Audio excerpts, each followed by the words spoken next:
Manuel Ugarte, here we go. Deal done. Been talking about this one for a few weeks.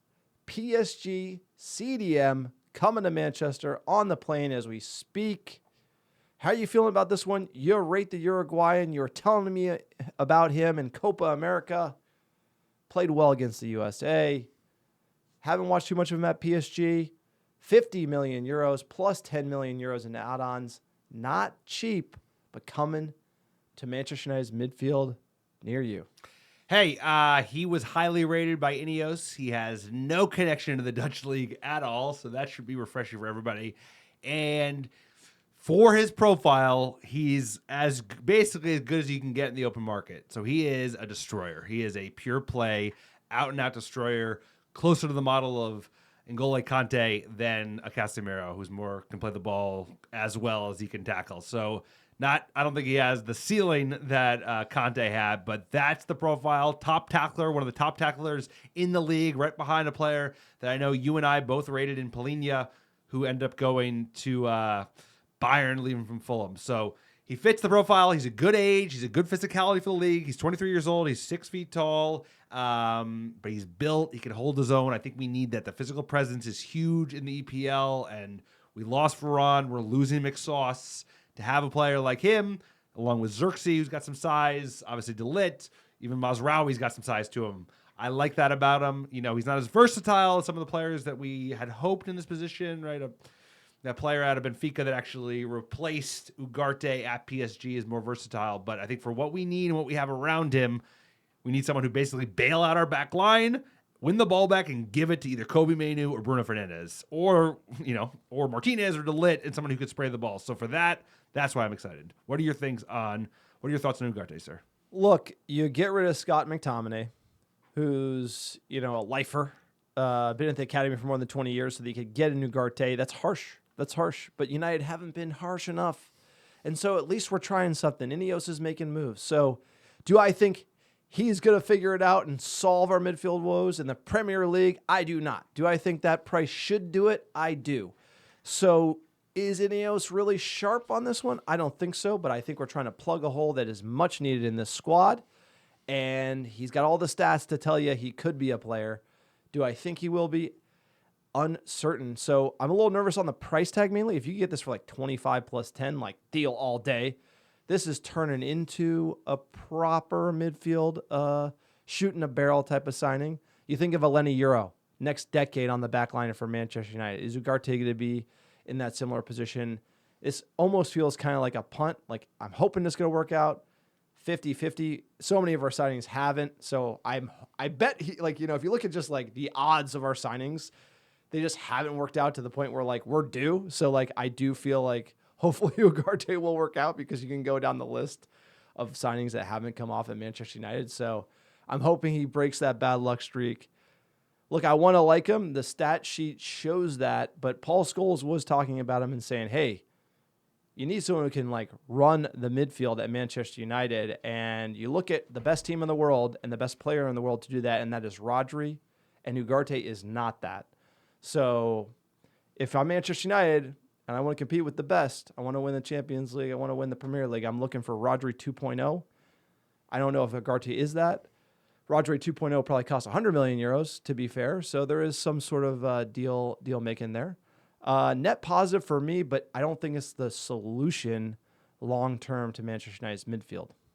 Yeah, I don't think there's going to be an overnight player that like gets us to City. I think it's going to take years and years of good things and bad decisions made that over time we will get there. And, their relegation around the corner, hopefully that will help. But I have to agree. I think the price is a little steep, £42 million initially, plus another, 8 or 9. So kind of 51 million pounds with full add-ons.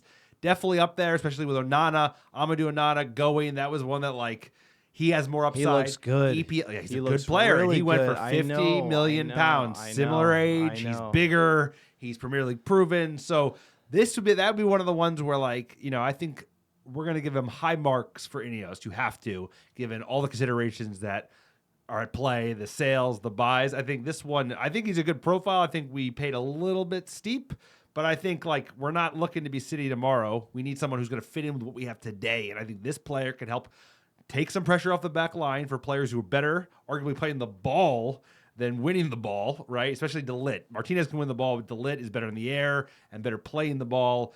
I think he could take some pressure off them. And then, like, at the same time, Kobe Manu and Bruno Fernandes are creative players, progressive players. Give them the ball. So just like, he's like, I'm happy when I'm winning the ball back. This guy is like a dog. Just give him a mandate and he'll go do it. I think people are going to like him because he's no nonsense. I have watched a little bit of him just get excited about him. I have a soft spot for Uruguayans, and I think he's a dog. He's a certified dog. He's a dog. He's a certified dog in the midfield. DAWG dog. But you look at the price. The best midfield in the world is We're like, not there yet. is Declan Rice a dog? No, Declan Rice isn't close, but he's in arguably one of the better midfields in the world. And Rodri is a dog, but he's also got the finesse. And so it's the combination of those two things that can really make you a dangerous player.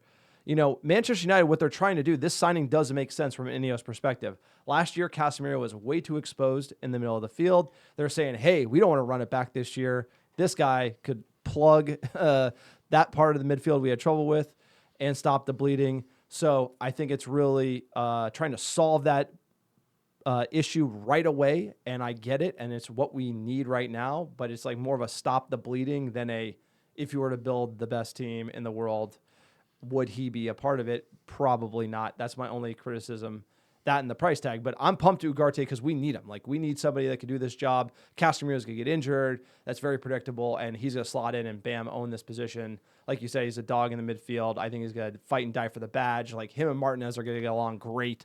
So as a United fan, you're going to love this player. It's just, you know, when you're thinking Champions Leagues and titles, that's kind of when you get a little snobby about it. No, and you're right, dude. Like, you know, this is not the player that you're going to have as your six if you go toe-to-toe with Real Madrid in the Champions League final.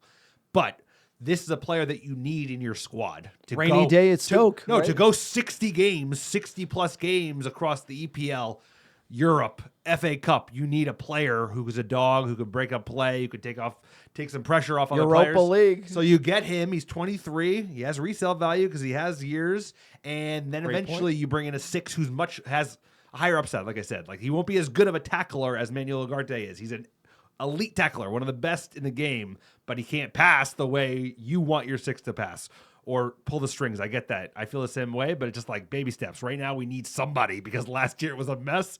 You would imagine this guy would help with the mess that we saw. Ineos got us to somebody. We're going to keep you posted on how he does in the squad. Top Ugarte fan right here. Here we go. Manuel Ugarte, welcome to Manchester United.